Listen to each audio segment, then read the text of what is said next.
我们各地的莲友们，早上好，阿弥陀佛。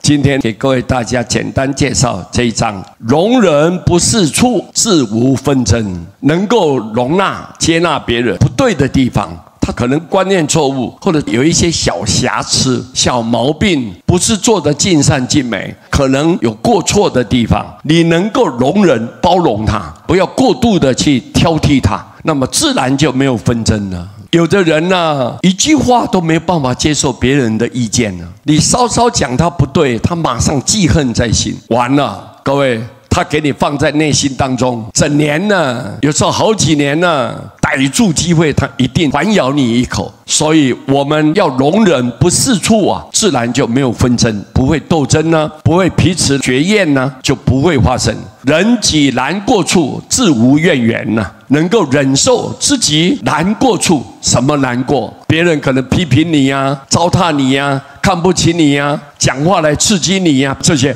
呀，难过难过。我们总是希望别人多赞叹，但是他为什么找我麻烦呢？你心里面不平衡，会很难过，会很生气，但是你把它忍过去，不要计较，一切都看破放下，自然没有怨言。你讲出来的话就不会埋怨了。你埋怨呢，就是心境被不满意的乌云给笼罩住了。所以，如果你没有这些东西，心没有这些不平衡的东西，自然不会埋怨，不会怨言，不计较小事，才能够卸下心灵的负荷。一些小小的事情，我们不要计较，不要摆在内心当中，你才能够放下心灵的负荷，不要给你的灵性上有一个负担，你要把它放开。我们灵性要光明啊，要亮丽啊！你如果没有这些外来的杂质干扰的话，你的灵性会光明，越光明就越有智慧，什么东西都能明白。要学、要听、要看，都很清楚。所以我们要让自己的心里光明，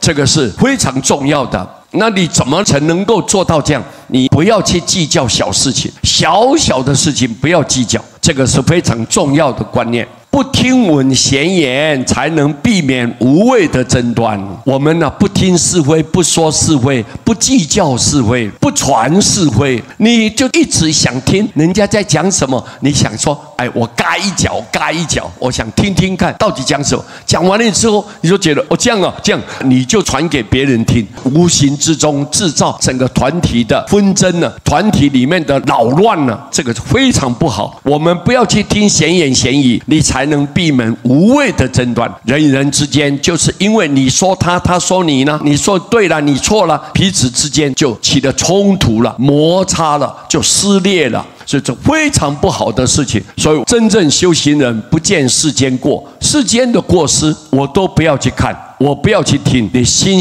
心寡欲的，各位对不对？没有任何心理的负担，那这样你看你的修行日日在进步。今天我们利用这简短的一章来跟各位大家解解法缘，希望我们大家一定要好好的勉励。阿弥陀佛。